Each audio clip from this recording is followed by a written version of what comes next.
Right. Okay. So my program, as you can probably see, is called Torah Flora. And what I've been doing there is using various kinds of secular knowledge, my scientific background, my agricultural background, to try to shed light on various aspects of Torah that are only understandable if we can recreate the ancient environment that this all existed in, that's not familiar to most of us today. So we're piecing that together, and suddenly you see, once you have some of this information, everything makes a lot more sense. And we're kind of recovering a lot of old meanings that have been lost along the way as we moved into a more urban existence. So what I'm hoping to demonstrate with this is that we can use secular knowledge in this way to help, not as Bible criticism, but to help us to understand and appreciate Torah more. And sometimes it goes the other way as well, that Torah has insights to add to science and to history. So we'll be going through several different stories tonight related to Pesach and the Seder that demonstrate this approach. Okay, so we can start with the Korban Pesach, which is sort of one of the foundational things, which is ironic because we don't actually have the Korban Pesach, right? We don't actually do that. So Korban Pesach is the Paschal lamb. And if we look at the Torah's description, when we first are told about Pesach in Sefer Shemot, in Exodus, we can see very quickly that this is key to the whole thing. So I'm going to share my screen with you in just a moment here to look at some of these verses and focus on one particular aspect. So here, can everyone see the text here, English and Hebrew? People are nodding. Okay, good. Okay, so this is Parshat Bo, and describing what's about to take place. The first Pesach, which took place in Egypt, is different in some respects, but most respects it continued the same way until the destruction of the temple. So I want to jump down here to verses 8 and 9, because this is really key to what we're going to look at here. Okay, so verse 8 we have in the Hebrew, "Ve'achlu et habasar." This is talking about eating the Paschal lamb. They'll eat the meat. Balayla hazeh, this night. Tzli esh, that's broiled or barbecued over fire. Umatzot amrorim yochlu. We'll eat it with matzah and bitter herbs. Alt, that's the first verse. So it's created, first of all, a commandment, a positive commandment that we are to do something. We're to cook the Korban Pesach barbecue it over a fire and eat it that way. Okay, and then the next verse gives us another side to this. Al tochlu mimenu na, do not eat any of it raw. Uvashel muvushal, or cooked here, meaning I think cooked like braised or stewed, cooked in water. Bamayim, in water, in water. Ki im tzli eish rosho al karav al kirbo. Rather, it must be broiled directly over a fire with the head and the legs and the innards, the intestines all together. So notice what's happened here.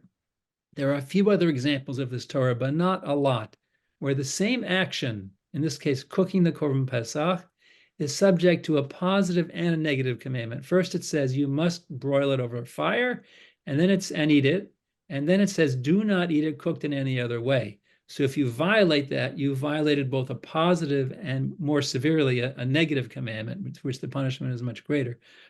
So this is clearly a big deal. The fact that the Torah gives us both positive and negative commandments about doing this is clearly very important. It doesn't tell us why it's so important, but we can infer from that it is. So we look to the oral law for exposition of details here to get a clue to what this is all about. Okay, so let's come back here. Okay, so what do we know about this? Well, the next place to look at for the Torah itself is the Mishnah, which is a compilation of oral law from around the 1st, 2nd century CE. And in Masechet Pesachim, the part that deals with Pesach, it describes this process in more detail, that it's to be put either on a spit, like a rotisserie, or on a grill, like a barbecue.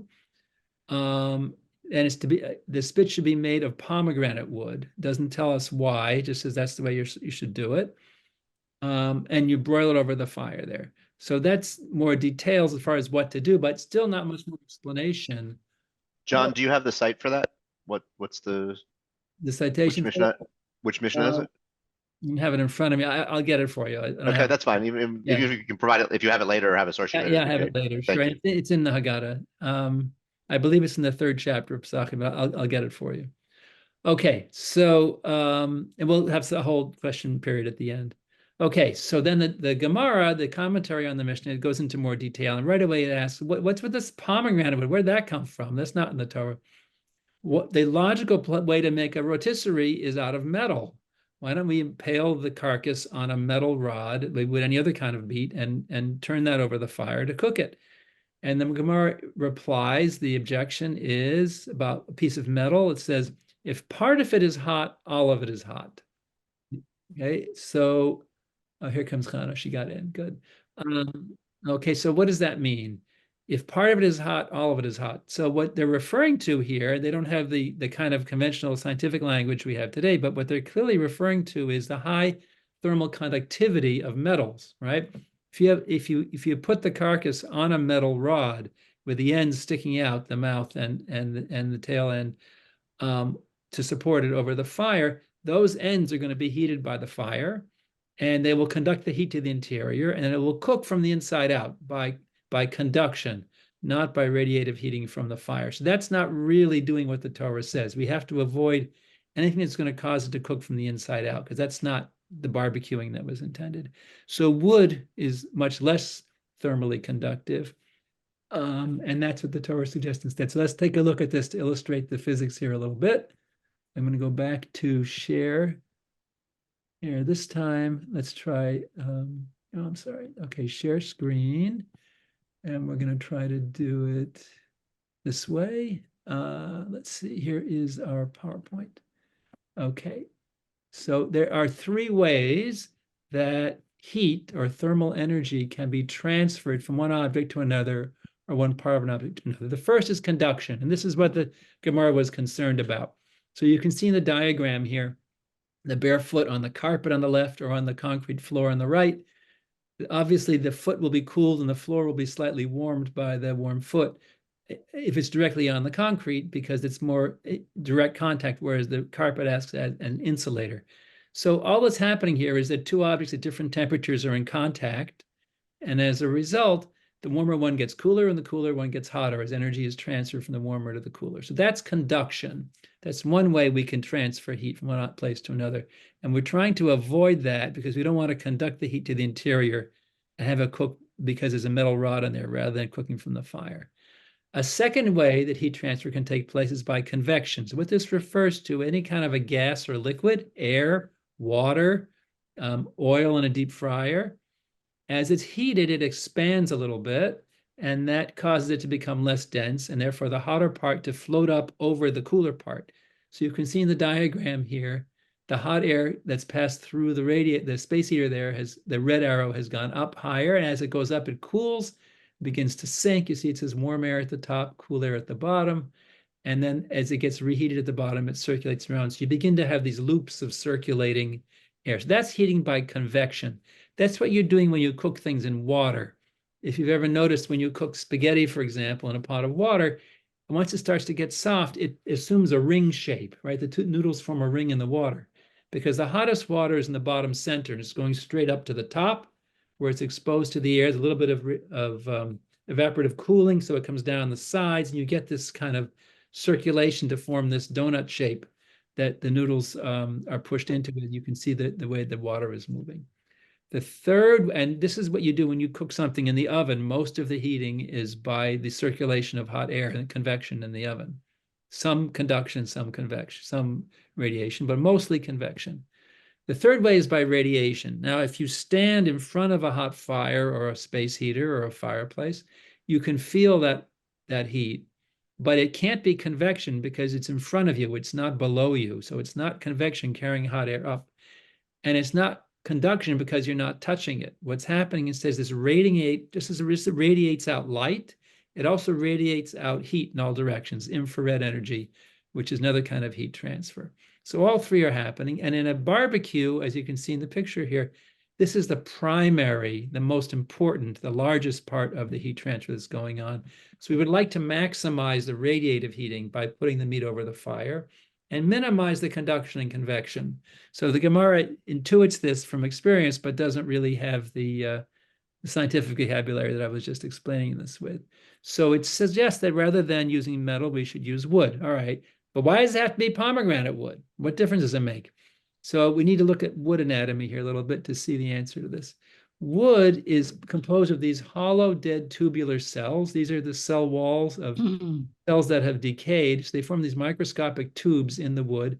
You can sometimes see these little round pores in some kinds of wood, such as oak, where they're large enough to see, where they cut at the end. So you see little circular pores there. Those are tubes that in the living plant would conduct water from the roots up to the leaves and flowers.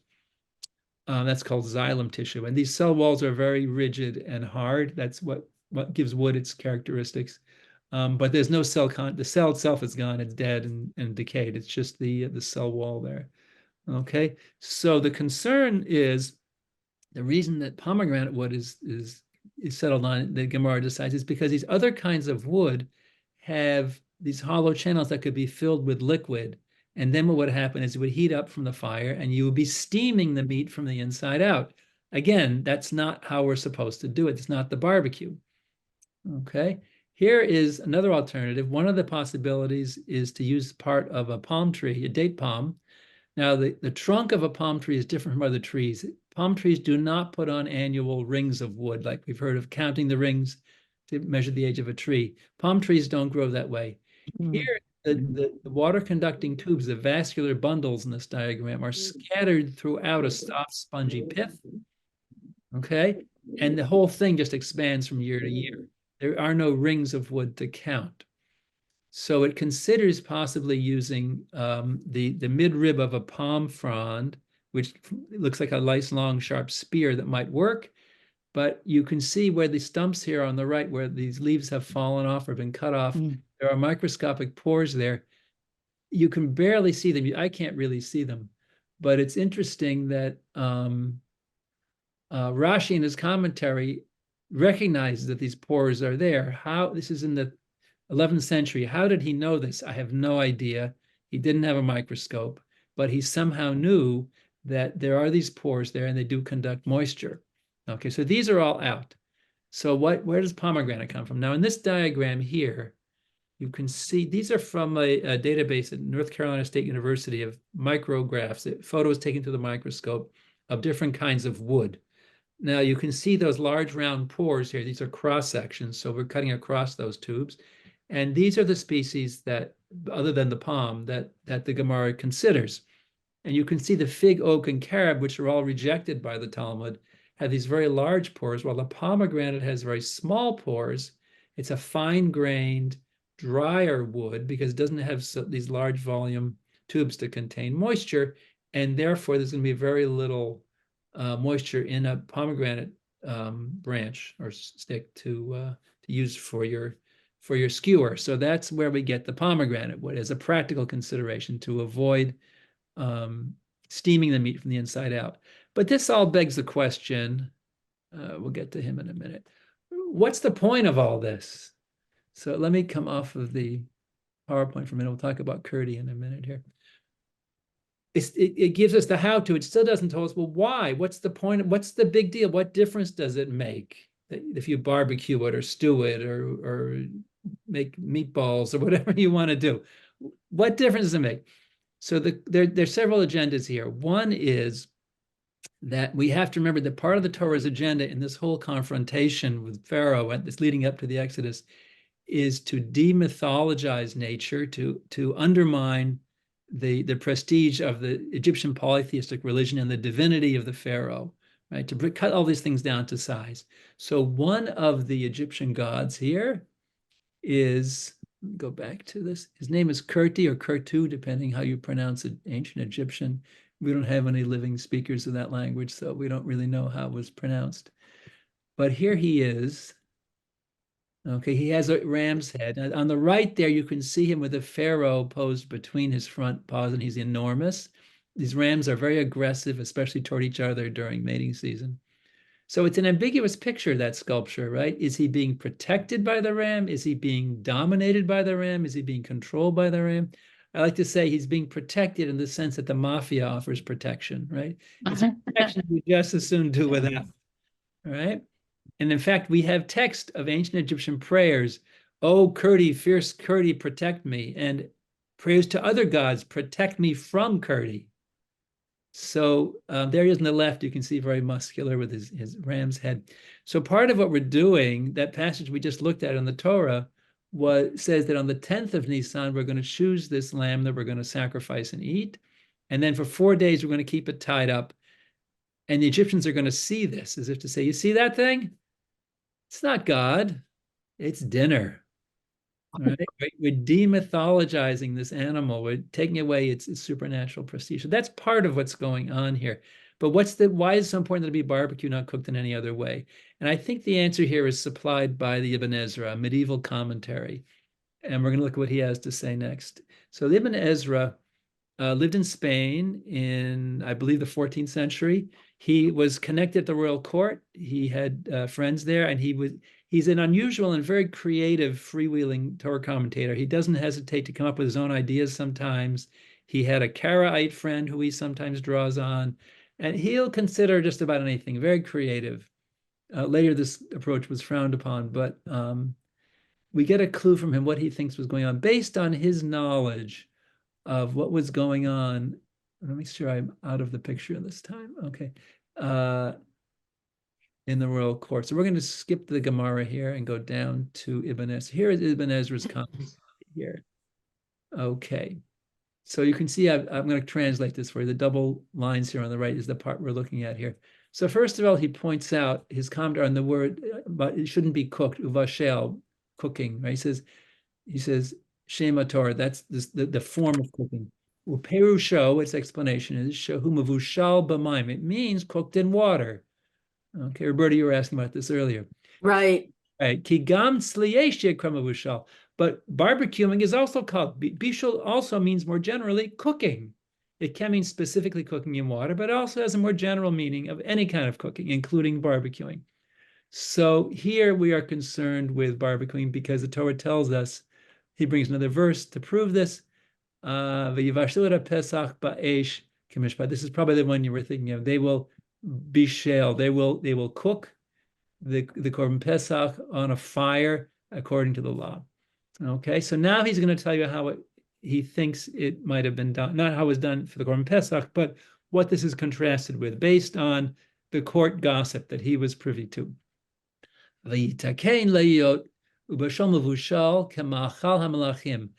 What we're talking about here is bishul, cooking in water, is like the food of kings. So how did they do this? Al derech hamashka, with the use of liquids. Okay, here's what they would do. Ki yasim, if you can recognize the technology he's describing here. Ki yasimu al ha'esh kli nechoshet rachav. They would put a wide copper pot on the fire. V'maluo chetzio mayim, half full of water. Because yartich mayim, when the water begins to boil, yasimu sir habasar in mayim karim. They would take a smaller pan with the meat and a little bit of water, cold water, al hamayim rotachim, and put it on top of the boiling water. V'kacha yitbashel habasar, and in this way the meat was cooked.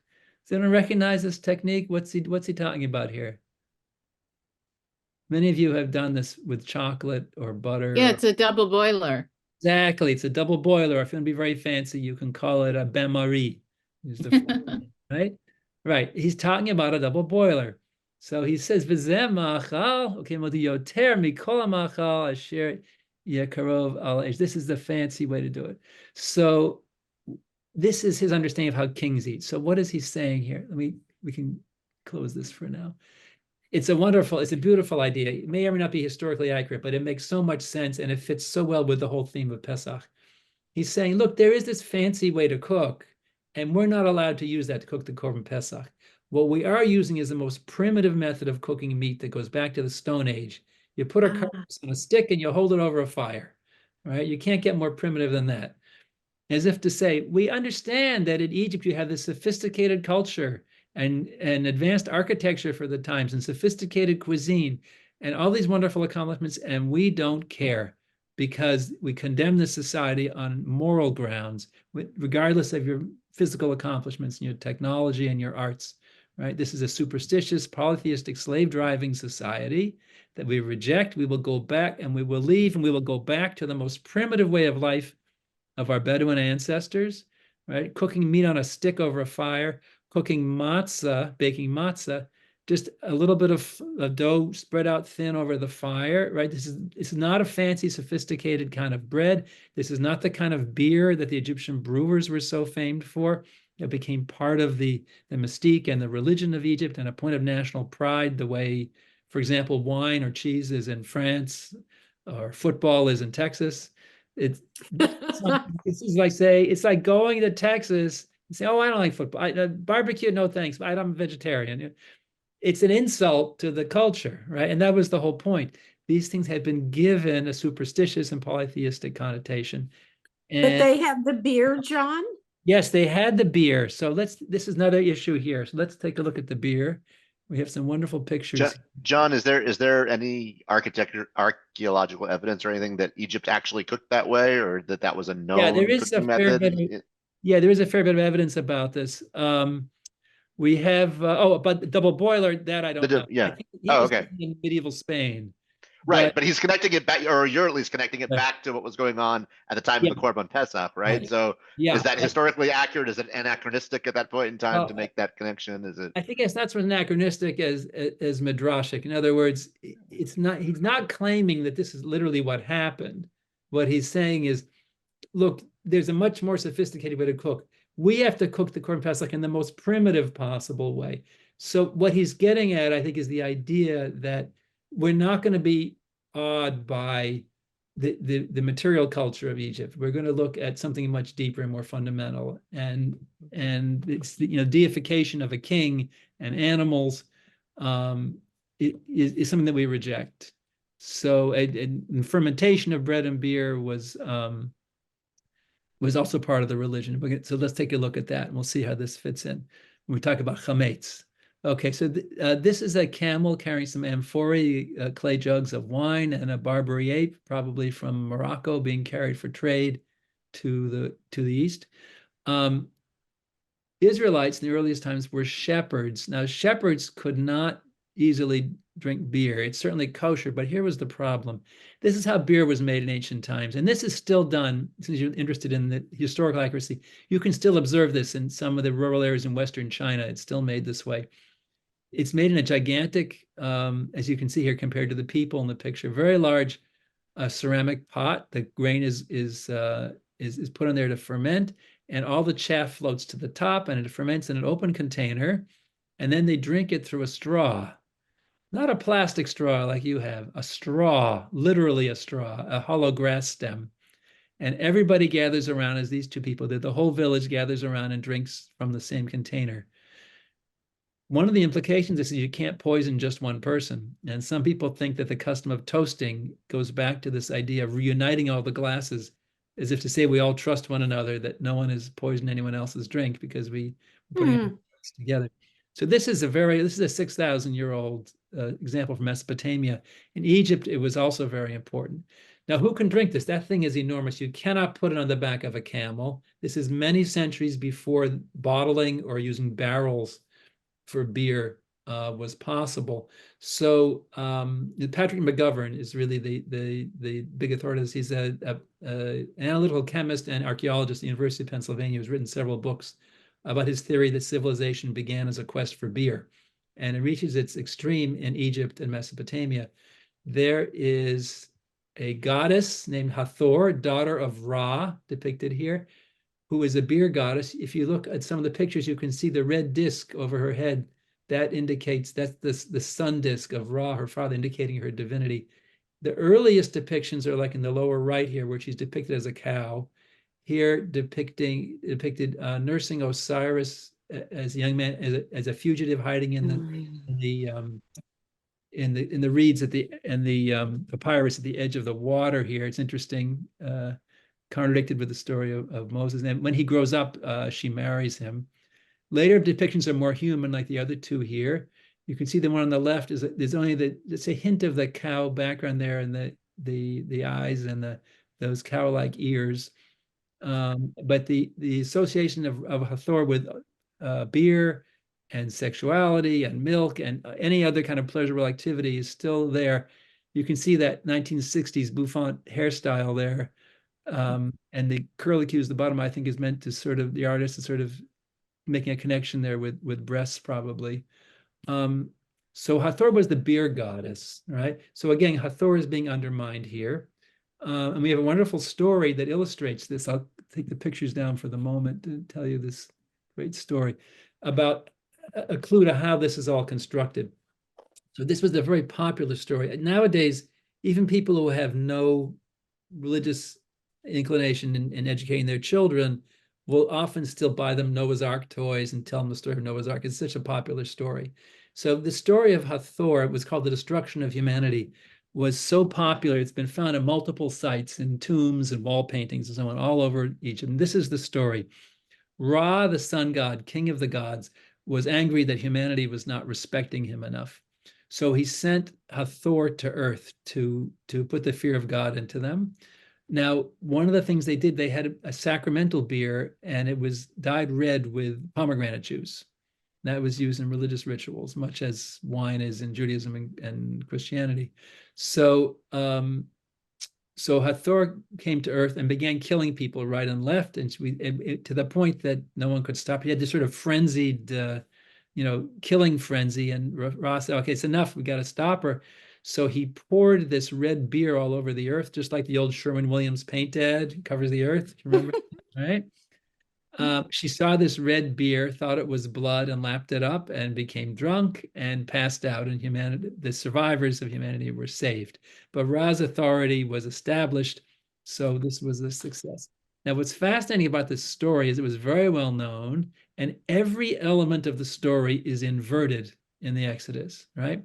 Ra's the sun god, plague of darkness. It's not about his authority. He's just the opposite of asserting his authority. It's the plague of darkness. The humanity was saved by a red liquid. First plague, the River Nile, the source of water for all of Egypt, turns toxic and red, right? It's just one thing after another. Every element of the story is inverted. And Hathor, the beer goddess, we're going to have a holiday where we're not going to touch beer for a week, right? I mean, it's like, a teetotaler in France or something. It's just, it's just, we don't care. You're proud of this? It means nothing. Everything is being undermined. Everything is being inverted there. So this has a lot to do with, I think with the background to Pesach. Anything else I want to mention about that? It takes the extreme by the, so you've probably heard some of these stories about chametz being, representing pride and arrogance and this kind of thing, the being puffed up, right? Yeah, swelled head. The Radbaz, the medieval, 15th century commentator, takes us to the extreme. He says not only does chametz represent the Yetzer Hara, the evil impulse, it actually embodies it. It is the Yetzer Hara. And really, we shouldn't ever eat bread. But our body is not able to digest matzah so easily. And so for 51 weeks a year, we give ourselves a break. We have to compromise and eat bread. But 1 week a year, we can aspire to something higher. So, so all of and it's beautiful what he does with this, by the way. So he's writing after the Torah. So the Torah was the predecessor to the Shulchan Aruch with 4 volumes, and that structure was maintained Shulchan Aruch, codified Jewish law. And the Torah is the original source for the statement that when you're cleaning for Passover, it says a person must, this is a famous statement in this book, one must investigate or examine every room in the house, right? Kol cheder beveito, every room in the house. The Radbaz, writing in Hebrew, texts about the evils of chametz, and he says, and before Passover, there should be a beautiful holiday, and to remove any negative impulses, a person must examine every room in his heart. Meaning you have to do a kind of a self-examination before Passover. Nefesh. Exactly, a cheshbon nefesh, to remove any negative thoughts before that are going to interfere with the holiday. But it's beautiful. He's taking the language of cleaning for chametz and applying it metaphorically to self-examination, ensure that we'll have the real mitzvah of Simchat Yom Tov, rejoicing on the holiday. Okay, so that's that part, I guess. Let's see how we're doing on time. Can we talk about Karpas, or should we talk about environmentalism? Why don't we go to Karpas? I think we all do Karpas, and we all argue about what is our Karpas. Yeah. Okay, so karpas is a Greek word, and it means produce. So originally what it referred to was, this is one of the items that was borrowed from the Greek symposion, which is a very different kind of evening than the Seder, really debauched and not like the Seder, but a few elements, because the symposion was sort of an intellectual discussion and dinner that was practiced by Greek aristocrats. So what we borrowed from this was the idea of freedom, that what these aristocrats would do, we'll take some of those mannerisms on, as if to say we are free like them. So one of the things they did, dental care being terrible in ancient times, was people had foul breaths. Everyone was given a little parsley, that's the karpas, to chew on as a breath freshener, because they were going to have a discussion and they want everyone to have clean breath. Okay, so doing that at the beginning of the meal became a sort of a pretentious kind of thing to say. I'm an aristocrat, I'm doing this, right? But what happens if you're living up in Russia and you don't have any parsley at this time of year? So this became a bigger issue right after 1492, when the Jews left Spain and they began to move to Poland and then farther north and farther east, at the same time that the climate was getting colder. So it became more and more difficult to get green anything in April. So they began to turn to other things, mostly roots that are available from before. So some people have preserved these customs, to have a potato for karpas, to have radishes for karpas, other kinds of vegetables. I was at one home where they had blue potatoes, which is not hard to get nowadays, and red radishes, and I'm missing something, and white potatoes. And they explained that you could shoot to the guests, you have different customs, you can choose your own karpas, you can have radish, whitish, or bluish. So he would tell us every year. Yeah. So those were Northern and Eastern European kinds of things. Now, other agendas get involved here. So for example, late 19th, early 20th century, you had Eastern European Jewish immigrants to North America, especially to the Northeast in the United States, coming in and encountering foods that they had not seen before, including tropical fruits brought up from Central America by train. This is before refrigerated transport. But people began to see, for example, bananas for the first time, who had never seen them. And there was a lot of humor about tricking the new immigrant, the greenhorn, with you give him a banana and he didn't know how to peel it. And then you explain that. As soon as he took a bite out of it, somebody would yell, "Trafe." They had no idea what it was. They didn't, that's how they played pranks. So Rabbi Pryl, and later his son-in-law, Rabbi Teitz, in Elizabeth, New Jersey, said, people need to know, they haven't seen this thing growing because it grows in the tropics. They need to know what bracha to make on it. Does anyone know what bracha to make on a banana? It's adama on a banana. It's not, banana is not a tree, is it? No, it's an adama. It grows from like a herb. Okay, He's from Jacksonville. All right, I've eaten a couple bananas. I have a lot of banana knowledge, but I'm not going to drop it on you right now. So here's a banana plant that's been cut down, which is what they do after they cut the bananas. The bananas grow on a long, fleshy stalk, and you can see here the base of a roll of leaves that's been cut across, and the next round of leaves are starting to come up the middle there, and that'll produce a new stalk. So the banana plant is a mat of roots sending up multiple stalks at the same time of different ages and stages of development. When you cut the bananas from one that's mature, other ones, that releases the growth of the other ones, and you get another stalk coming. But there is no tree. You can see there's no wood there. It's just a roll of leaves with this fleshy stalk with the bananas on it coming out the middle. So it's Pri Hadamah. You're right. It's not Pri Ha'etz because there is no tree.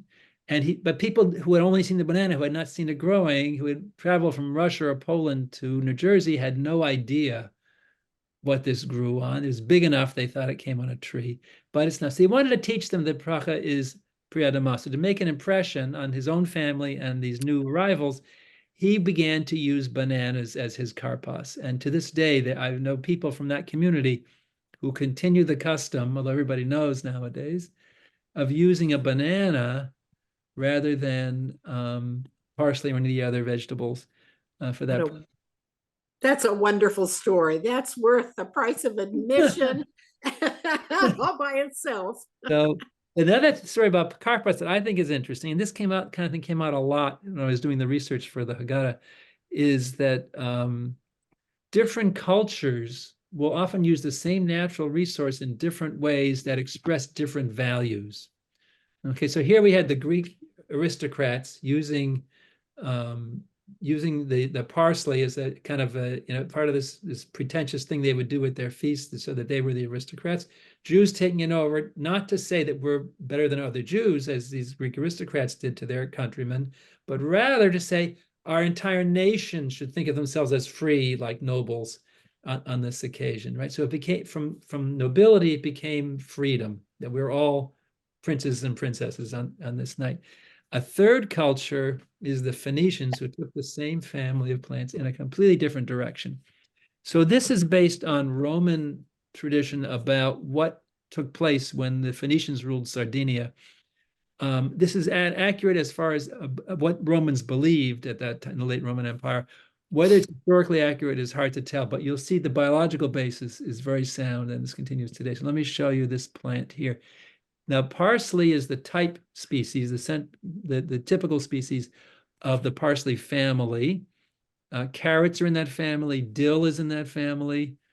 Celery, what's the fennel, a lot of other ones. Okay, so now this one on the picture on the left, you may recognize those leaves look a lot like celery leaves, right? There's another member of that family. This one is fairly common in the Mediterranean, especially in Sardinia, and I'm sorry, in a few places in the Mediterranean. It's much more common on the Atlantic coast of Northern Europe, up into Britain. And it looks like wild celery, which is also called smallage, but it is a deadly poison. And according to the Roman tradition, this was fed to condemned criminals and elderly people who couldn't take care of themselves anymore before they were thrown from cliffs or clubbed to death. Why did they feed it to them? The poison caused, among other things, involuntary muscle spasms that forced the face into a smile, a false smile, and raised the eyebrows. The person appears to be laughing. They're not laughing, but it looked like they were having a very pleasant death. So they said, this is the way to go. We should give this to these people. Oh, here comes someone a little late. All right. All right. So according to the Romans, this is what the Phoenicians did. So here you have three cultures, one using this family of plants with its unique compounds that can give us a flavor or a toxin for aristocratic domination, one for communal freedom, and one for this kind of brutal treatment of the elderly and of the condemned. So from this, we get the expression sardonic laughter or sardonic smile, as it was in Sardinia. And that's very cool. Well, I have a footnote. That's very cool. Yeah. In the Haggadah, you'll see a footnote about the story, the scientific paper, some Italian biochemists who analyzed the toxic substance in these plants and identified it with the classical sources on the poisoning in Sardinia. It still happens fairly often that grazing cattle or tourists who think they found wild celery will eat this stuff once in a while. In fact, the Latin name for parsley, apium, this family is called the Apiaceae, means parsley, but its original etymology is from a root meaning a drunken stupor, because the cattle that had accidentally grazed on this would stagger around until they collapsed from the poison. So that's the original name. So you have the kind of the brutality, all the different connotations of this species, of this family are there. And each culture chooses which aspects they want to emphasize. So it's an interesting kind of drawing from the same pot, but taking it in very different directions. Yeah. Let's see. Do we have time to talk about? Oh, let's get a little short. Let's take some questions. And then, if could you talk about your Haggadah? Sure. So let me show you a little bit of that. So the Haggadah is called Fruits of Freedom, and it's similar to what I've been telling you tonight is from the Haggadah. It's an ethnobotanical commentary on the Haggadah. I'll show you a picture of the cover here. You'll get an idea of my theme here. If we have time, we'll go back. There's the book. So you can see at the bottom, this was a wall painting in one of the Egyptian tombs showing ancient agriculture. And these people they have aquaculture. There's an artificial fish pond. There's a vineyard there. They're collecting grapes and making wine.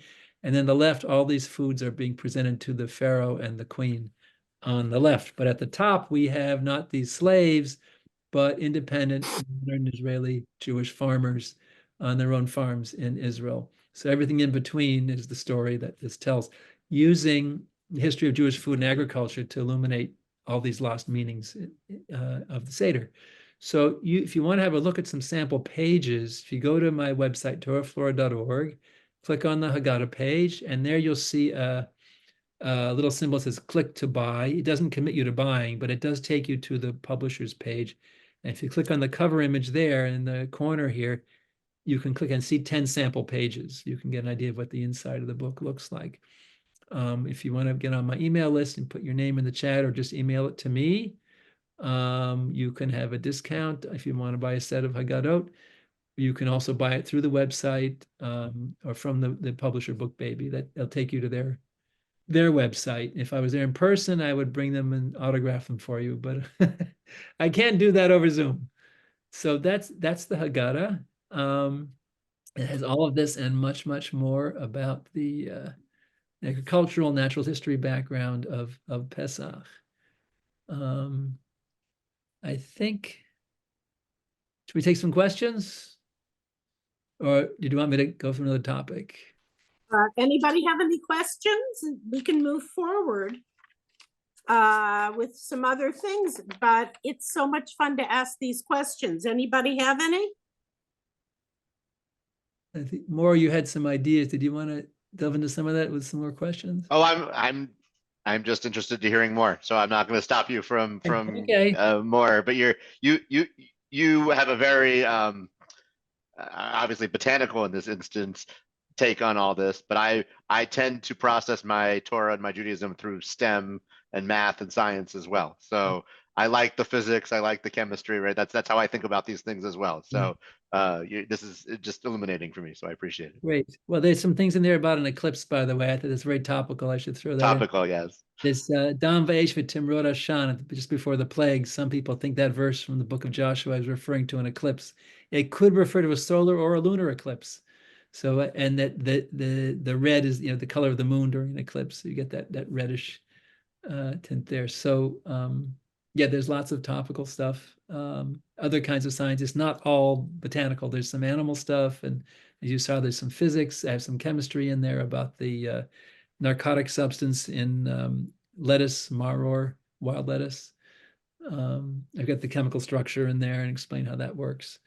It's interesting. The Gemara talks about people falling asleep at the Seder, and I think it has to do with the mixing wine and alcohol and drugs. Basically, after the second cup of wine, they've had the maror, and that maror is mildly narcotic. It was probably knocking them out at the table. So it was a question: what's the halacha when you wake up? If you fall asleep after eating, and you haven't said Birkat Hamazon, do you say it when you wake up, or is it too late? And you read this thing. What is this doing here? This belongs in Masechet Brachot, not in Pesachim. The answer, I think, is after the maror and the wine, they were passing out at the table. So, what you said there after that maror? What were they using for maror? Right, so that was probably wild lettuce. Its scientific name is Lactuca cereola. It's in English is called prickly lettuce because as it matures, it develops these prickles and it becomes gradually more and more bitter until it's inedible. When it's very young, you can use it in a salad. The same is true of dandelions, which is in the same family. And these are the signs of maror that the Gemara outlined. They're basically characteristic of the aster family, which includes lettuce and some of the other choices. Definitely not horseradish. That was a move out of desperation when, again, Jews moved into colder climates. They couldn't get green anything early in the spring. So out of desperation, they turned to horseradish, which is a Central Asian plant. It was definitely not in the Talmud or in the Torah. So yeah, wild lettuce. Romaine is pretty close. And the interesting thing about it is the meaning is completely different. So those of us who grew up with horseradish inferred from our experience that the purpose of eating maror is to compress 200 years of slavery into 30 seconds and experience that and turn purple and have steam come out your ears. The Talmud discusses and rejects that idea. There's an incident there where somebody was collecting maror. It says marir ta in Aramaic. So the ta ending in Aramaic means the. So Marir taught the bitter, it means something real, the really bitter stuff. And the other rabbi said, what are you doing? Why do you collect that for? He said, it's for the Seder. And he said, don't you remember, we learned we're not supposed to do that. The idea is not to get the most bitter thing you can. The idea is to use lettuce. Why? Because when it's young, it's tender and sweet. And when it's old, it becomes bitter and inedible if you leave it in the ground, right? So he's saying, he says, Kachayu Mitzrim, this is what the Egyptians were like, right? In the beginning, in Joseph's time, it was great to be in Egypt. We were the guests of the Pharaoh. Slowly, slowly, it began to deteriorate. And it's a very modern story that after a while, it's, you guys have to live over just in this neighborhood. And now we're going to put a wall around it. Now you have to wear a yellow armband. By the time you realize what's happening, it's too late. The idea is as this plant matures, slowly and slowly, it gets bitter. It's this insidious encroachment of oppression. That's what Maror is all about. It's not meant to compress 200 years of slavery into 30 seconds. It's meant to warn you, even if it's early in the spring and it's still sweet when I eat it, had I left it in the ground, it would every week it would get a tiny bit more bitter until by June and July it would be completely inedible. That's the point of Maror that the Talmud outlines for us. Now, when the Ashkenazim turned to horseradish because they couldn't get lettuce, the experience called us to completely reinterpret the meaning of Maror, to get a completely different lesson from it. But the Talmud's understanding of the lesson from the Torah is just the opposite, right? It's not what horseradish does, it's what lettuce does. So yeah, it's a completely different story. It's kind of interesting. And that wild lettuce, that bitterness of it is from a mildly narcotic substance. Up to the 1930s, wild lettuce extract was used like we use aspirin or Tylenol today for pain and fever. Dr. Benjamin Rush, the first great American physician, gave it to lactocarum. It was a boiled down wild lettuce gum. Gave it to Lewis and Clark to take on their expedition in case anybody got sick. That was a very common thing. Beatrix Potter in the Peter Rabbit books talks about Peter Rabbit falling asleep after he ate the lettuce that he stole from the farmer. And she talks about the idea of the what she called the soporific qualities of lettuce. The folklore persisted even after centuries after farmers and plant breeders had bred out the bitterness and the narcotic substance from the lettuce, but the belief that lettuce makes people sleepy persisted even into her time in the late 1800s, early 20th century. And she was questioning it because it wasn't her experience. And where does this idea come from? So it was an older idea. Other questions? That was just very cool. Good. Thank you. Other questions? Anybody? I have a question about the using the scallions when people sing Dayenu. Yeah, the Sephardim have maintained the tradition of dramatizing the whole story. They flog each other with scallions, like the Egyptians with the whips, and then sometimes they'll dress up in ancient clothing and march around the table. And the Iraqis have a tradition where the children come in dressed in costume and they carry matzah on their shoulder, and there's a sort of formal ritualized conversation. Who are you? We are the Israelites. Where are you coming from? We're coming from Egypt. And where are you going? We're going to Israel. And they reenact the whole thing. So it's based on the principle, as we read in the Haggadah, that we should try to recreate the experience as though we had come out of Egypt ourselves. These are all attempts to do that and have a little fun, in the process. Oh, that's great. Yeah. Is that back to the lettuce on my Seder plate? Yes. There's a place for the moror, but there's another place. I think it says Hasera. Right, and Maror. Yeah. And is that what that's about? Yeah, so this was the problem that the Ari had with his Kabbalistic Seder plate. It's very interesting, and it's a testimony to the huge success of Kabbalah. It's very difficult to find a Seder plate today that's not Kabbalistic. Almost all of them are based on the opinion of the Ari. Here, I'll show you. Let me get a different PowerPoint up here. I'm going to show you the diagram. There are three opinions about the Seder plate, and each one not only is a different design, it's a different theology, of a different understanding of what this is all about. Here, let's bring this one up. we want to go to here. Okay, here, I'm going to share this one with you. 3 opinions. So the idea of a Seder plate originates in the late Middle Ages.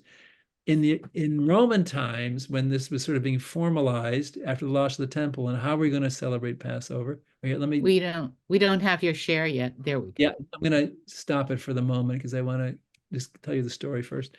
The way the meal proceeded was everyone had reclined on a couch that we all heard about, and you would be brought a snack tray, like a TV tray on legs for each course. So they would first bring you the first one, which had the cup for kiddush and the karpas. And when you'd finish that, that was taken away. When it came time for the meal, the korban pesach, and all the other things that was brought, and the matzah that was brought on a second one. So each course was brought on a separate little table. Everyone had their own little TV tray for that. Now, by the Middle Ages, people didn't eat that way anymore. They ate in a group around a big table. And so they weren't really sure what to do with all this stuff. And part of the intention in removing the first table was to provoke questions from the children. And that wasn't really how people did things anymore. So they really weren't sure what to do. So there's a medieval book called the Shibbolei Haleket that talks about the Seder. And you can see in the earliest manuscripts, we see different versions. In one version, it says, put all these items in a basket on the table. In other ones, it talks about putting them all on a plate. But apparently this was intended to be your dinner plate.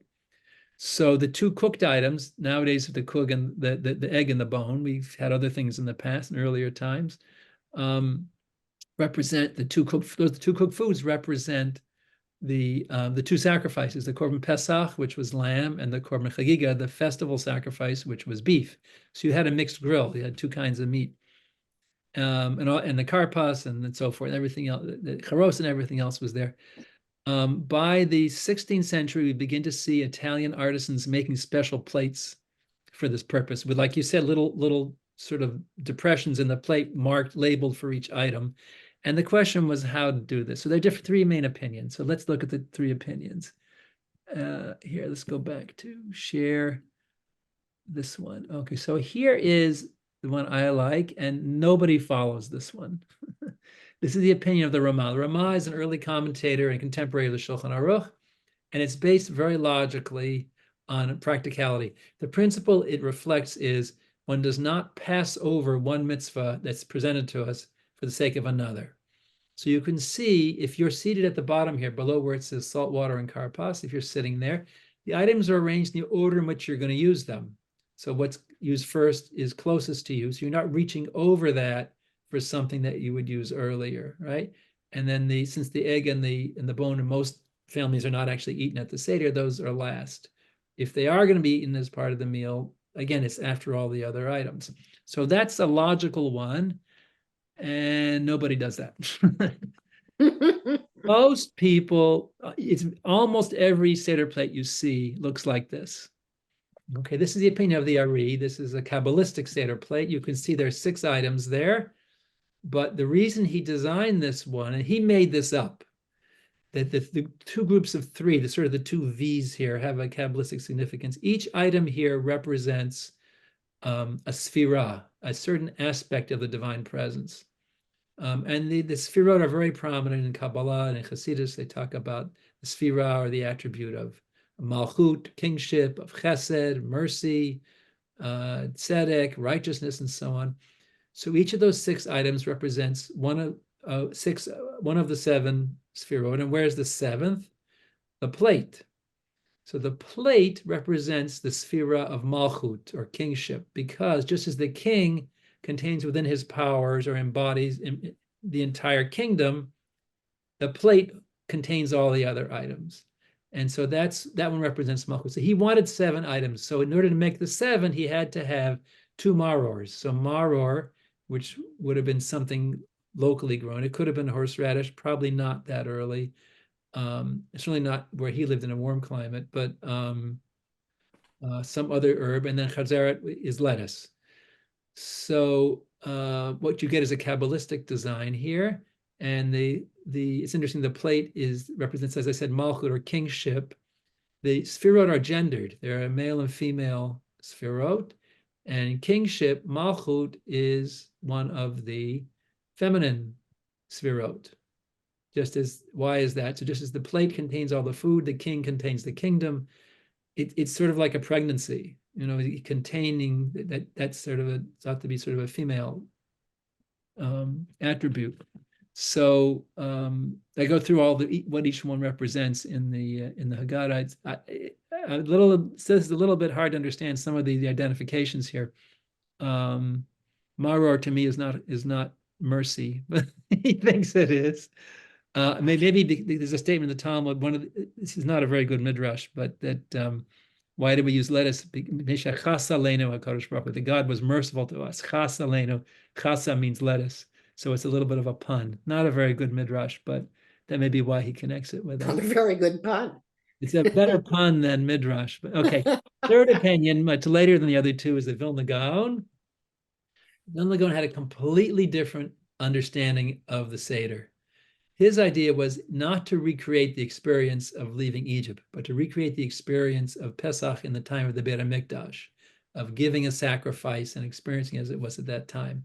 So from his point of view, everything was different. The morning of the day before Pesach, he would make his own matzah, bake it, and take challah, but not burn it, but give it to a Kohen, which you can do. There is a way to do that today. Notice he has 2 matzot and not 3. He had his own opinion about everything. If you have the status of the Vilna Gaon, you can do things like this. The rest of us cannot. But again, same principle as the Ramah, but completely different arrangement. Whatever you use first is closest to you. So in this diagram, again, you're seated at the bottom there. The egg and bone, Beitza and Zroa, are reached first. Why? That was his meal. He felt that the sacrifice is the most important thing here. This Korban Pesach, so that should be front and center because it's the most important thing. Then comes the matzah, and the charos and maror are just used for dipping, and that's an ancillary thing. So a completely different approach. I think Pesach at the Vilna Gaon's house must have been a very Spartan affair for everyone except him. He ate the egg and the bone, and I don't know what everybody else ate. They just watched him do his own Seder. So different kind of approach. So here you see table settings and furniture and the kind of plate. All of these things are not just table settings. They're theological statements and they're anthropological statements about what the meaning of what we're doing is all about. You mean they're not from Sinai? No, because from Sinai, but the whole point of the plate, it has to come after the fall of the temple because they didn't have the bone and the egg. They had the 2 sacrifices. Right. It's a very interesting theory by a medieval commentator known as the Mordechai, which was revived in modern times by some academics, that the whole Haggadah is backwards. And the argument is that in the time of the Beit HaMikdash, when you had the Korban Pesach, the Magi, the telling the story, occurred during the meal while you ate it. So you would make Kiddush like any other holiday. You make Kiddush, you make Motzi, and then you eat. And while you're eating, you discuss the Exodus from Egypt. Now we put off the meal till after we've had this discussion, right? So the argument is that everything was reconfigured for the absence of the Korban Pesach. We're not going to have that kind of a meal, a sacrificial meal. We need to strengthen the Maggid in another way, to substitute for the sacrifice that we don't have. And it explains a lot. It explains it's very unusual to have such a long gap in time between Kiddush and Motzi. Very unusual. No other time do we do that, right? It could be an hour or more between Kiddush and Motzi. Strange, especially for the German Jews whose custom is to wash from Motzi before making Kiddush. You think they'd have to sit there in silence the whole time, but someone has to tell the Maggid. So the Mordechai came up with this idea as Professor Goldschmidt, who was the head librarian at Hebrew University when it first started, wrote a book about this. A book where he mentions this in his commentary on the Haggadah. So there is something to that as well. You just keep digging, you find more. Can I ask one more question if nobody else has other questions? Sure. Charosis. Yeah. All the different, what's the right way to do charosis? The right way. Yes. The way I do it is the right way, of course. Well, Of course. Roberta, I'm sure you do it wrong. I do it the right way. Well, tell us how you do it. It's hard. It doesn't take much to make it right. So there are many right answers and there are not too many wrong. This is the Elu Elu Divrei Elohim Chayim. this is right, this is also right. I mean, you know, as if the two Jews, three opinions. I And shared 4 recipes for Harosis. right. I shared an office for a while in grad school with a Muslim fellow from Sudan, and I was trying to explain some things about Judaism to him. I said, "You have this saying, two Jews, three opinions." He said, "Three? How can you have three?" He said, "Well, the two guys who are arguing go to the rabbi and say, 'Rabbi, I'm right, right?' He said, 'Yes, you're right.' And the other guy says, 'And me too.' 'Yes, you're also right.' And then someone else says, 'Rabbi, they can't both be right.' He said, 'You're also right.'"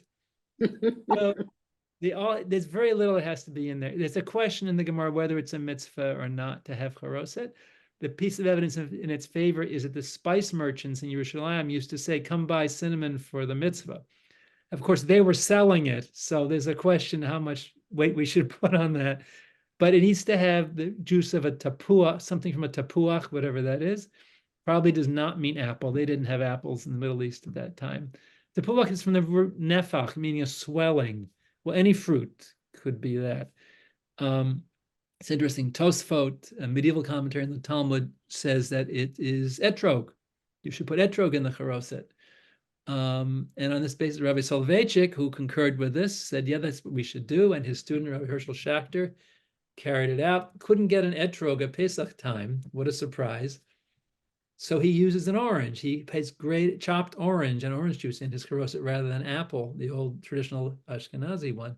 So there was actually a medieval basis to this orange in the Seder plate, aside from the other orange that joined the Seder plate in the 1990s as a, you know, as a feminist statement. That was a completely different reason. But I mean, had its advocates dug a little deeper, they would have seen that there already was orange on the Seder plate. So those are the minimums for charoset. You should have, there should be some cinnamon in there. And there are various interpretations of what the spice represents, that maybe it represents the straw in the mortar. Charos is related to cheres, meaning ceramic or earthenware. This is the mortar for the construction projects that Jews had to build. The wine in there, there's a midrash that the blood of Jewish children was mixed into the mortar, and so it maybe represents that. And there are different types of charoset based on the different midrashim, different theologies. Do you represent the blood? Do you represent the suffering? Do you represent the cinnamon? Represent the straw? What do you? There are different statements. So there's someone did a master's on charoset in Israel some years ago and found 70 different recipes. To some extent, they reflect what ingredients are locally available, but they also reflect different theologies.